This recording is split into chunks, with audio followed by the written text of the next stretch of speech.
ওয়ামিন আয়াতিহি আন খালাকা লাকুম মিন আনফুসিকুম আজওয়াজা লিতাসকুনু ইলাইহা ওয়া জাআলা বাইনাকুম মাওয়াদ্দাতা ওয়া রাহমা। আল্লাহ তাআলার নিদর্শনাবলীর অন্যতম হলো তিনি তোমাদের মধ্য থেকেই তোমাদের জীবনসঙ্গীকে তৈরি করেছেন, যাতে করে তোমরা তার কাছে শান্তি লাভ করতে পারো, এবং তিনি তোমাদের মধ্যে পারস্পরিক ভালোবাসা ও দয়া সৃষ্টি করেছেন। প্রিয় ভাই ও বোনেরা, বিয়ে আল্লাহ তাআলার অনেক বড় এক নিয়ামত এবং রাসূলুল্লাহ সাল্লাল্লাহু আলাইহি ওয়াসাল্লামের গুরুত্বপূর্ণ সুন্নত, চারিত্রিক অবক্ষয় রোধের অনুপম হাতিয়ার, আদর্শিক পরিবার গঠন, মানসিক জৈবিক চাহিদা পূরণ এবং মানসিক প্রশান্তি লাভের অনন্য উপকরণ। ইসলামী শরিয়া আমতে এই বিয়ে অত্যন্ত গুরুত্বপূর্ণ একটি বিধান। তাই এই গুরুত্বপূর্ণ বিধান আদায়ের করার ক্ষেত্রে কেমন ছেলে পছন্দ করতে হবে, কোন গুণ ছেলের মধ্যে থাকতে হবে, এই বিষয়টি কোরআন এবং হাদিসের মাধ্যমে আমরা জানব। পাত্র নির্বাচন করার ক্ষেত্রে অবশ্যই 6টি গুণ পাত্রের মধ্যে থাকতে হবে, তাহলে ওই পাত্র নির্বাচন যথার্থ হবে এবং ওই বিয়ে সুন্দর এবং সুখময় হবে। প্রথম নম্বর যে গুণ থাকতে হবে, রিলিজিয়াস, অর্থাৎ পাত্রকে ধার্মিক হতে হবে। আপনি যে পাত্রটা নির্বাচন করছেন বা চুজ করছেন, অবশ্যই আপনি এটি লক্ষ্য রাখবেন পাত্র ধার্মিক কিনা।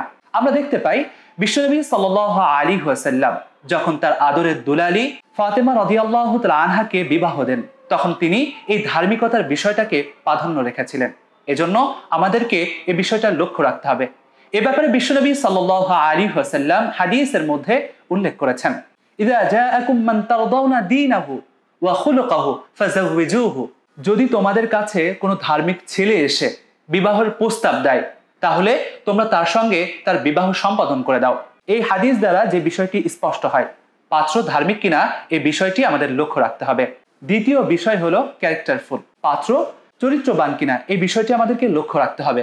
কেননা আমরা দেখতে পাই রাসূলুল্লাহ সাল্লাল্লাহু আলাইহি ওয়াসাল্লাম তার কন্যার জন্য যখন পাত্র নির্বাচন করেন, তখন চরিত্রবান পাত্র নির্বাচন করেছিলেন হযরত উসমান রাদিয়াল্লাহু তাআলা আনহুকে।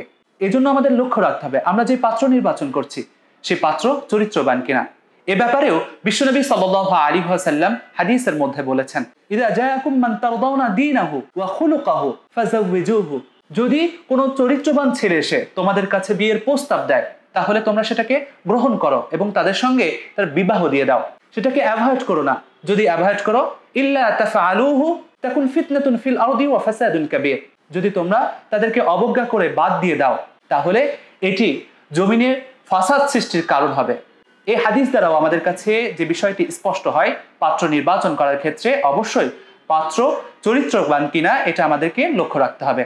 তৃতীয় বিষয় হলো অ্যাট্রাকটিভ অ্যান্ড লাইকলি, ছেলে দর্শনীয় কিনা, সুন্দর কিনা এই বিষয়টি আমাদেরকে লক্ষ্য রাখতে হবে। আমি এখানে বলছি না যে ছেলেকে নায়ক হতে হবে, এটি নয়, বরং যার কাছে যেমন ভালো লাগে, যার চোখে যেটাই সুন্দর সেটাকে, কেউ শ্যামলা হয়ে অনেক সুন্দর হয়, আবার কেউ কালোটাকে পছন্দ করে, তার কাছে ওইটাই সুন্দর। যার কাছে যেটা সুন্দর, যার চোখের শীতলতার কারণ যেটা হবে, সেটাকে চুজ করতে হবে। আমরা দেখতে পাই হযরত মূসা আলাইহিস সালাম যখন মাদিয়ানে গেলেন, মাদিয়ানে গিয়ে শুআইব আলাইহিস সালামের 2 কন্যার পশুগুলোকে কূপ থেকে পানি পান করালেন। এই পান করানোর ফলে শুআইব আলাইহিস সালামের কন্যাদ্বয় মূসা আলাইহিস সালামকে বললেন, আপনি আমাদের বাবার কাছে চলুন। তখন মূসা আলাইহিস সালাম তাদের সাথে গেলেন এবং বললেন, তোমরা পেছনে থাকো আর আমি সামনে থাকি, আর পেছন থেকে তোমরা বলে দাও আমি কোন পথ দিয়ে এগোবো। শুআইব আলাইহিস সালামের কন্যাদ্বয়ের মধ্য থেকে সাফুরা শুআইব আলাইহিস সালামকে দেখে পছন্দ করেন, যেটা তার বাবাকে বলেছিলেন, যা আমরা কোরআনের পাকের দিকে লক্ষ্য করলে দেখতে পাই। এর দ্বারাও আমাদের বুঝে আসে যে পাত্র নির্বাচন করার ক্ষেত্রে ছেলে সুন্দর কিনা এটা লক্ষ্য রাখতে হবে। চতুর্থ যে বিষয়টি হলো ওয়াইজ, ছেলে জ্ঞানী কিনা এই বিষয়টি লক্ষ্য রাখতে হবে। আপনার লাইফের সঙ্গে যাকে জড়াতে যাচ্ছেন, লাইফ পার্টনার বানাতে যাচ্ছেন, এটি লক্ষ্য রাখবেন ওই ছেলেটি জ্ঞানী কিনা। কেননা জ্ঞানী ছেলে ছাড়া কখনোই লাইফে সুখ আসে না, কেননা টেক কেয়ার করতে পারে না, সে কখনো কার্পণ্য করে, আবার কখনো নিজেকে বখিলতার উচ্চ শিখরে রাখে, যার ফলে তার কখন কোনটা প্রয়োজন, তার কোন বিষয়টা তার লাগবে, কোন বিষয়ে তাকে হেল্প করতে হবে সে তার জানে না, যার ফলে ওই সংসারে অধপতন নেমে আসে, অশান্তি বিরাজ করে। তো আমরা যে ছেলেকে পছন্দ করব সেখানে লক্ষ্য রাখবো সে ছেলে জ্ঞানী কিনা। আমরা দেখতে পাই রাসূলুল্লাহ সাল্লাল্লাহু আলাইহি ওয়াসাল্লাম যখন ফাতেমা রাদিয়াল্লাহু তাআলা আনহুকে বিবাহ দেন, তখন জ্ঞানী ছেলেকে পছন্দ করেন, অর্থাৎ রাসূলুল্লাহ সাল্লাল্লাহু আলাইহি ওয়াসাল্লাম আলীর কাছে তার কন্যাকে বিবাহ দেন, কেননা আলী জ্ঞানী ছিলেন। এ ব্যাপারে বিশ্বনবী সাল্লাল্লাহু আলাইহি ওয়াসাল্লাম হাদিসের মধ্যে উল্লেখ করেছেন, আনা মাদিনাতুল ইলমি ওয়া আলিয়্যু বাবুহা, আমি মদিনার ইলম আর আলী তার দরজা। এই হাদিস দ্বারাও আমাদের কাছে স্পষ্ট হয়ে যায় পাত্র জ্ঞানী কিনা এই বিষয়টি আমাদের লক্ষ্য রাখতে হবে। পঞ্চম গুণ হলো স্কিলফুল, ছেলে দক্ষ কিনা, তার কর্ম দক্ষতা আছে কিনা এই বিষয়টি লক্ষ্য রাখতে হবে, কেননা কর্ম দক্ষ ছাড়া জীবনে কখনো সুখ আসে না।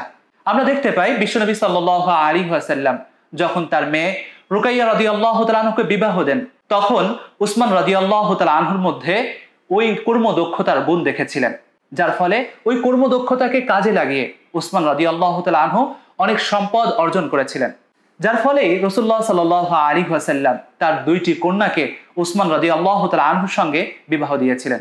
এজন্য আমাদেরকে লক্ষ্য রাখতে হবে যে ছেলেটি আমরা চুজ করছি, যে ছেলেকে আমরা নির্বাচন করছি, তার কর্ম দক্ষতা আছে কিনা, তাহলে ইনশাআল্লাহ সেই সংসারে সুখ আসবে।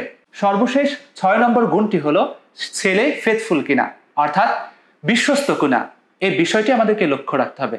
আমি যে ছেলে নির্বাচন করছি অথবা আমার বোনের জন্য, আমার মেয়ের জন্য যে ছেলেটাকে নির্বাচন করছি, সে ছেলে বিশ্বস্ত কিনা এই বিষয়টা লক্ষ্য রাখতে হবে। না হলে ওই সংসারটা কখনো সুন্দর হবে না, ওই জীবনটা কখনো সুন্দর হবে না, নরক হয়ে যাবে। আমরা দেখতে পাই রাসূলুল্লাহ সাল্লাল্লাহু আলাইহি ওয়াসাল্লাম যখন তার কন্যাকে বিবাহ দেন, তিনি এই বিষয়টা লক্ষ্য রেখেছেন। এছাড়াও আমরা দেখতে পাই যখন শুআইব আলাইহিস সালাম সাফরা রাদিয়াল্লাহু তাআলা আনহুকে বিবাহ দিয়েছিলেন, তখন তিনি বিশ্বস্ত কিনা এই বিষয়টি লক্ষ্য রেখেছিলেন, যা কুরআনুল কারীমে উল্লেখ রয়েছে।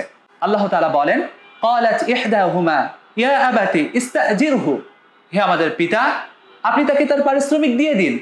ইন্না খায়রা মান ইস্তাজারতাল কাওয়িয়ুল আমিন, আর আপনি পারিশ্রমিক হিসাবে যে মজুর নির্বাচন করতে চান, সেই মজুরি উত্তম হবে, যে শক্তিশালী হবে এবং বিশ্বস্ত হবে।